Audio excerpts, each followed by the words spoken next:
First one is the just a standard HTML link element that could be in a site's master page or a single page or in a control. It's just a basic HTML, so it requires no specific knowledge of SharePoint. It works in both farm, sandbox deployments. The disadvantage is that it's not very flexible. The link URL is not going to change as you change the site's location, and it's not going to support any other SharePoint functionality like themes. It'll just ignore whatever theme has been applied to the site. The next approach is the alternate CSS URL, and that can be done at the farm and sandbox level. And this is rendered by the CssLink web control after the core styles. And one thing about this one, that this does require that you have publishing. The publishing feature has been activated on your site collection and on your site.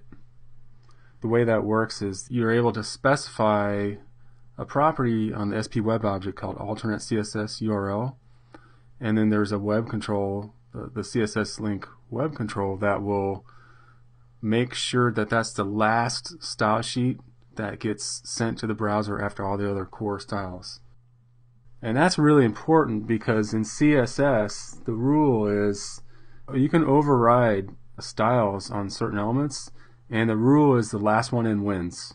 So if you're doing a styling on an element with an ID of test element, and you have one style sheet where you're specifying the color for that test element, and then you have another style sheet that specifies the color for it, whatever style sheet is referenced last in the page, that's the one that's going to take effect on that style. So it's important to know this, that the CssLink is going to make sure that that one gets rendered last. And you can specify any valid URL as the value of the alternate CSS URL. It doesn't have to be absolute. It can be relative URL. So the only disadvantage, though, is that it's going to apply that target style sheet to every page in your site. So for styles that only affect a small portion of your site, maybe like an individual control, you might choose a more targeted approach for performance reasons. Okay, the next web control is the CssRegistration web control, and that gives us the ability to add CSS to a page as needed for a given scenario.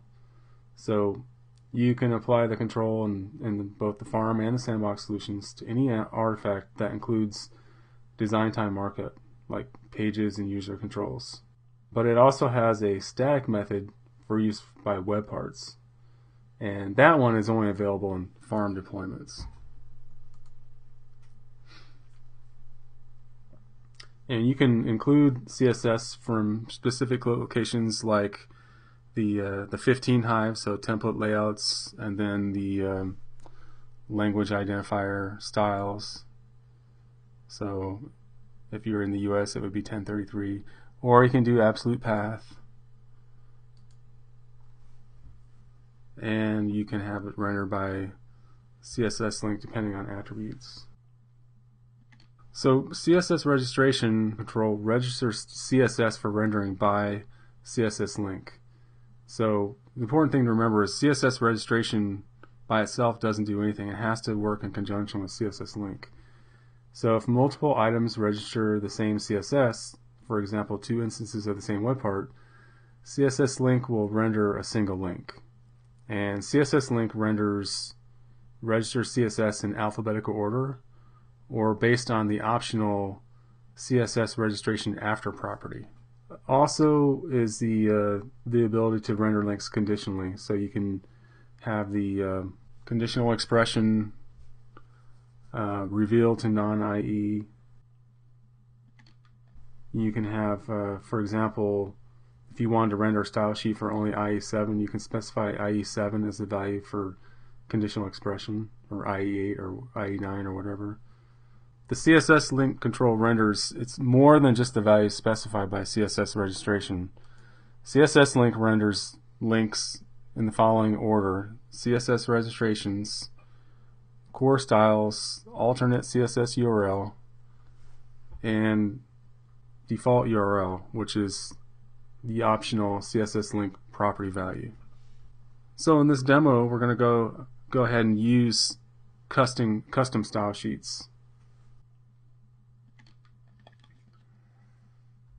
So now we're going to take a look at the alternate CSS URL, and we'll go ahead and actually implement that. So what I'm going to do is I'm going to go ahead and add a module to the project. Add a new item. Add a module. I'm going to call it styles.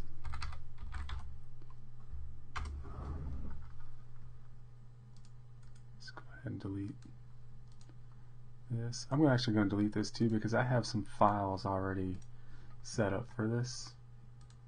So let me just grab those files.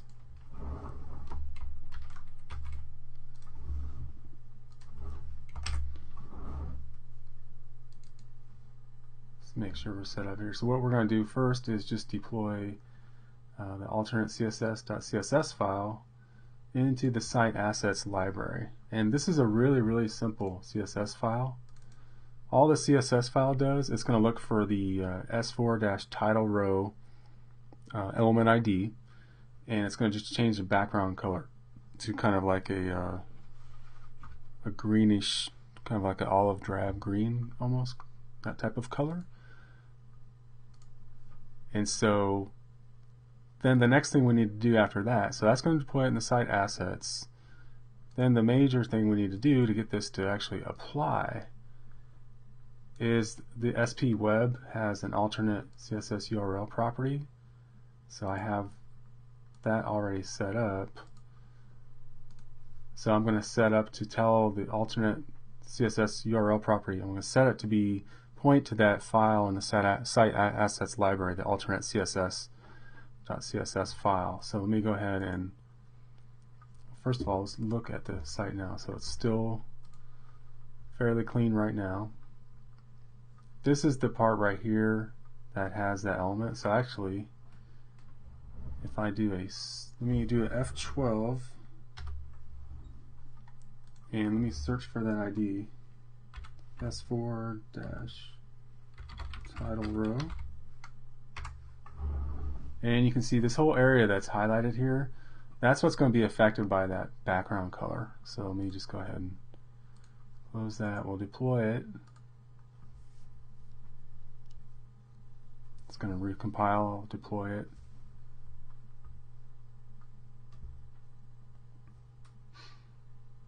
Okay, that succeeded. So while this is getting ready, the next thing we're going to do, I'm going to add a application page. So I'll add a new folder. Actually, I have this already set up. So I've created under layouts, I created there's a chapter 9 folder, and that has a really simple ASPX page. It's just an application page, but it has 2 CSS registration controls. And what I did was go back to the Solution Explorer.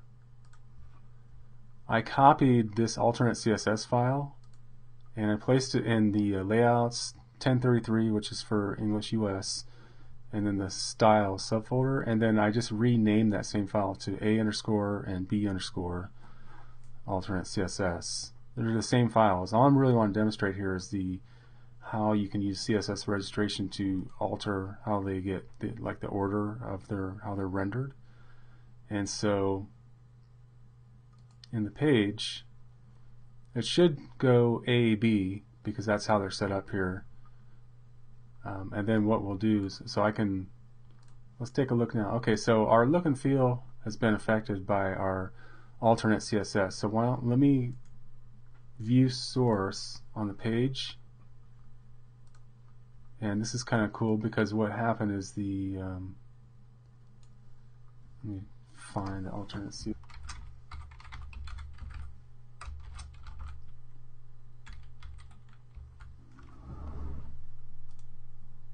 Okay, so here it got rendered, and it's kind of cool because it happened after all the other CSS files, because that's the job of the CssLink. It makes sure that it's responsible for rendering the alternate CSS if it's set on the SP Web. In our case, it was set, so it went ahead and rendered that link to be after everything else. Now, let's close this. We need to do another deployment.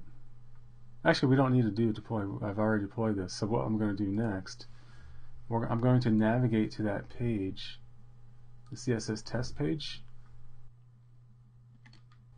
Hey, it wouldn't be SharePoint development if we didn't have a few errors. So let me go ahead and I think I know exactly what the error is. We got to get rid of this.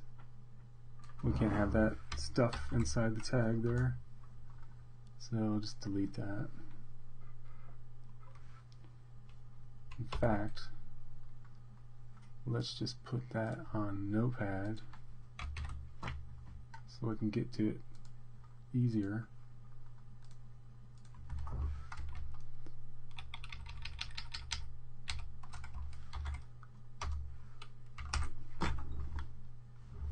Okay, that one there. Okay, I'll go ahead and deploy again.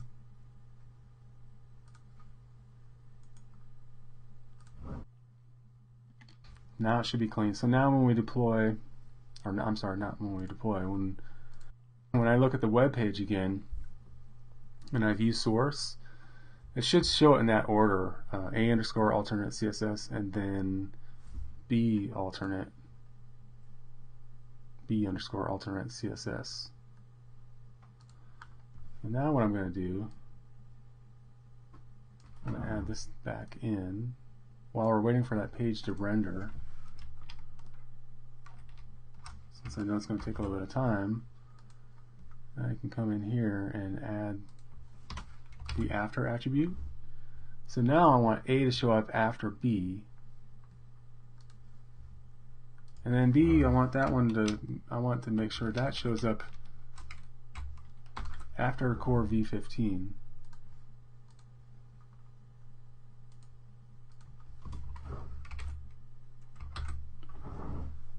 Okay. Okay, good, it rendered. So now let's go back to the page. Okay, so here's our page, and if we go to view source, I should see the A underscore.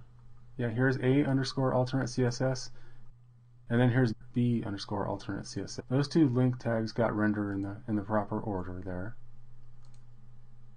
Let's close that. Deploy this again.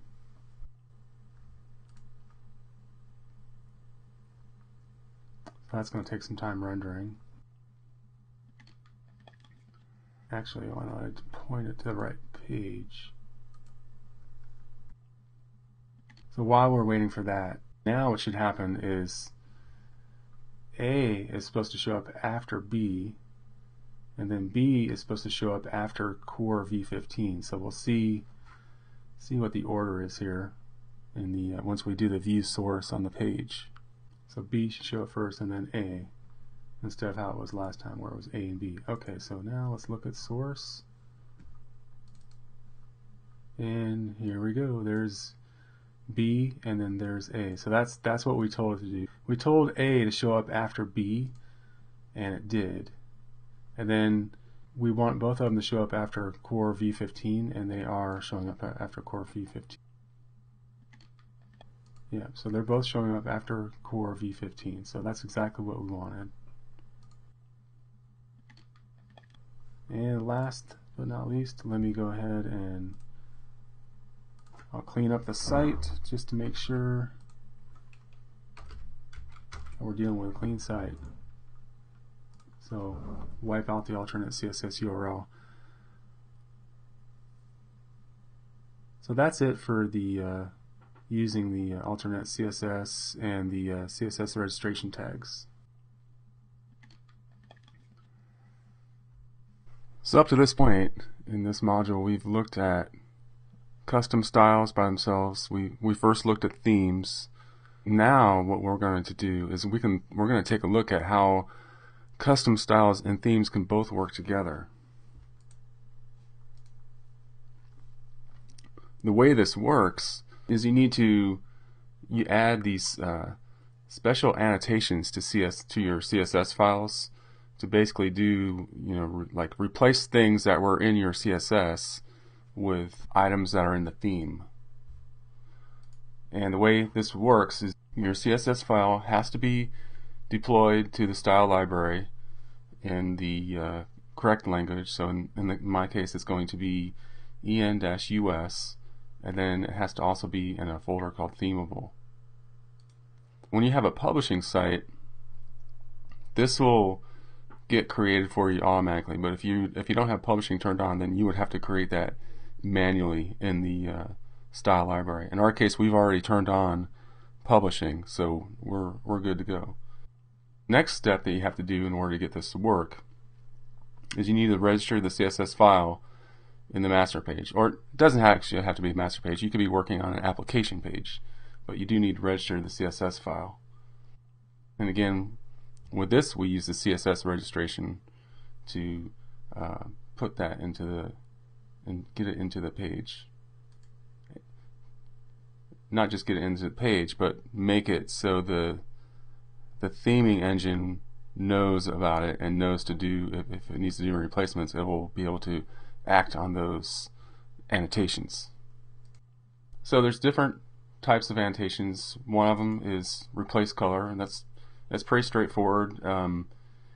You put in this syntax it looks like a comment. You put that comment before the regular CSS element. So in this case, I have a color element, so color would normally be #444, but because we're putting the annotation there, we're telling it to, okay, if the user is using a theme, go ahead and replace the color with the color of the body text.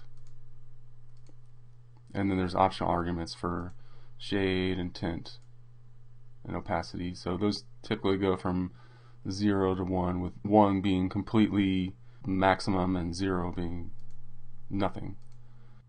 You can also replace the background image. So any type of background tag in your CSS file, you can use the ReplaceBGImage. And then you can also do a recolor image, and you can do tinting, blending, filling. You can actually recolor a portion of the image with include rectangle. So in this case, we're going to recolor an image, subtle body text, and we're going to do tinting. And replace font, what that does is going to, whatever font you have specified or font family, then it's going to replace that with whatever slot that you've identified from the theme. So the font, whatever particular font slot. So in this case, there's a font slot called body in the font palette for the theme, and so it's going to use that and override what you have in your CSS. So now what we're going to do is a simple example where we're going to create a style sheet, and we'll style a page. We'll do it without theming, and then we'll turn the theming on with the annotations and watch the changes that occur. So we're back to our same Visual Studio solution we've been using in this chapter, and what I'm going to do is I'm going to add a module so we can provision a new style sheet to the style library folder or style library.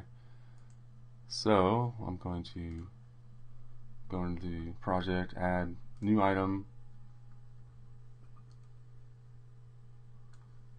add a module,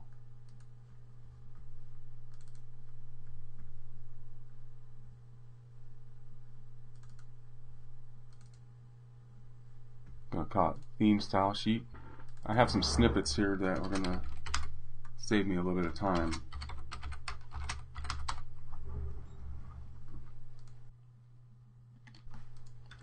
So what I'm going to do is delete these files out, copy these in, and we'll take a look at them.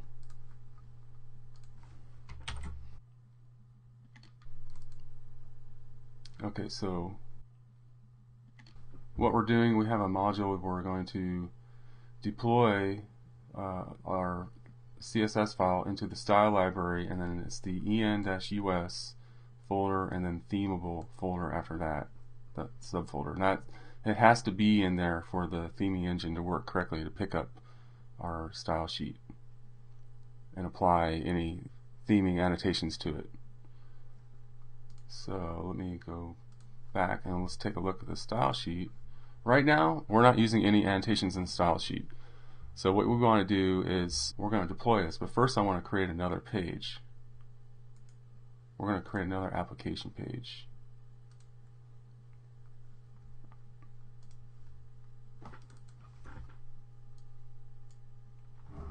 And we'll call it theme CSS test.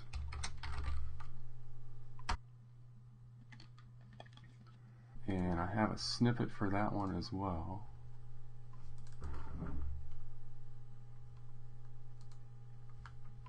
I'll just copy the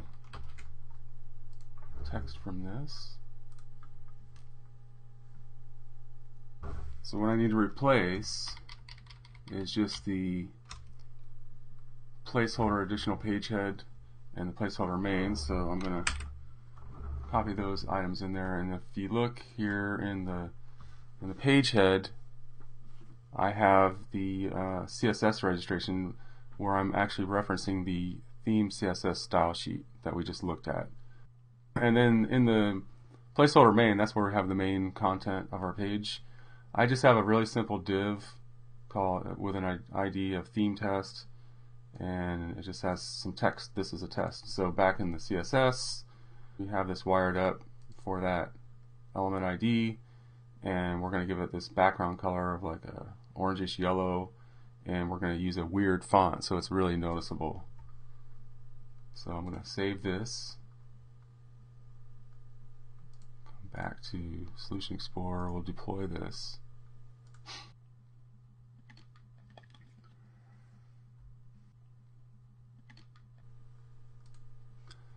I'm still waiting for the page to render. Since we deployed our solution, it slows it down a little bit. Okay, now the site is up, so now I'm going to navigate to that page that we just deployed.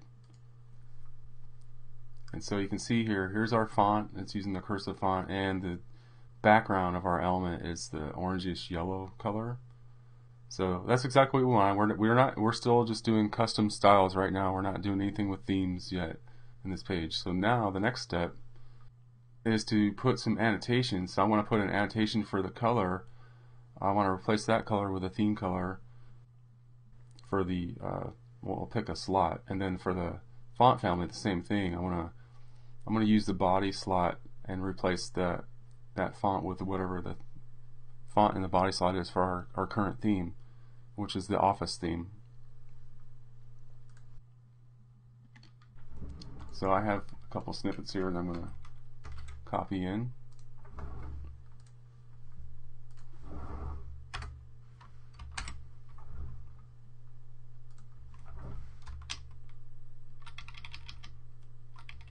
Just move this one over.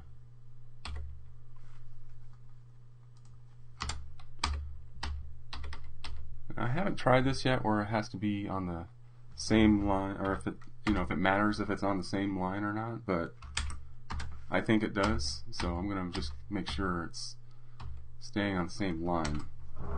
So now, let's make this smaller here. Now you can see we're going to replace this background color here with the header background slot from the in the color palette from our theme, and then we're going to replace this cursive font with the body font from the current theme. So save that. I'll go ahead and deploy. Now one thing to remember that's a little bit tricky about this is it's not going to actually take effect right away. It only takes effect when you have to apply a new theme, because it's not really dynamic. When you apply a theme, that's when SharePoint does a whole bunch of work and creates a whole bunch of those small files that we looked at before. It kind of like dynamically, it doesn't dynamically, it actually builds all this stuff out. It generates code basically. And so it hasn't generated that code yet with our CSS file. So when we change a theme, it will. So if we go back to this page right now, it's still the same. So what we need to do is we'll just apply a different theme. So we'll go to change the look, and I'll just pick the orange theme. Go ahead and try that. So right now it's building all those files out. So yep, we're going to keep it. So now we should be able to go to our page, and it should replace the background color and the font with what's in the theme, because we put that annotation in our CSS file. And so sure enough, it did. Here's the new background color. It's like a light gray, and then font. Actually, the font did not get replaced because it's probably not defined in this. That slot is not defined for this particular theme, so we can pick a different theme. But the color definitely got replaced.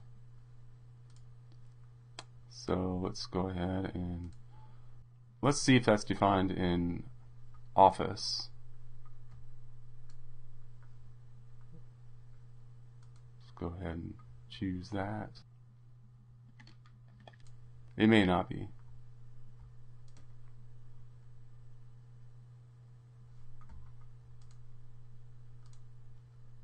Yeah, so it's not defined. So what that means is it's, for some reason, it's not replacing body. So let me go back. And actually it didn't even replace the color. So let me try it on a different theme.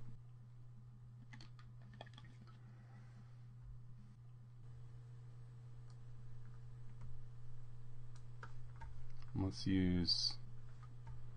Actually, let's go to the gallery.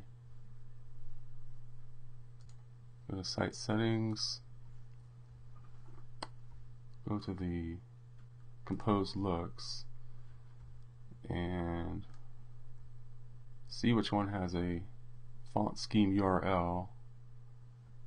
So CMonster definitely does. So let's try that. Change look, and we'll pick CMonster.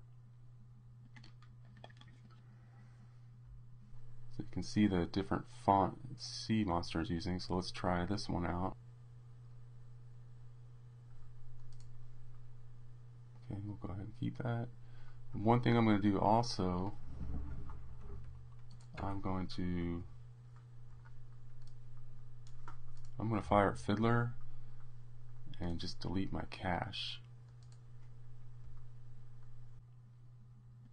just to eliminate the possibility that I had that HTML cached on my browser. Okay, so now let's go, and sure enough, we have our font has been changed, and we have a different background color here. So that's because in this composed look, it's actually not using like the default font palette. It has a special palette defined for it, and so that was defined for it, and we were able to apply this new theme, and it's working in conjunction with our style sheet right now. So it replaced the background color of our element, and it also replaced the font family of our element. So that's how you can have custom styles with CSS working hand in hand with themes in SharePoint.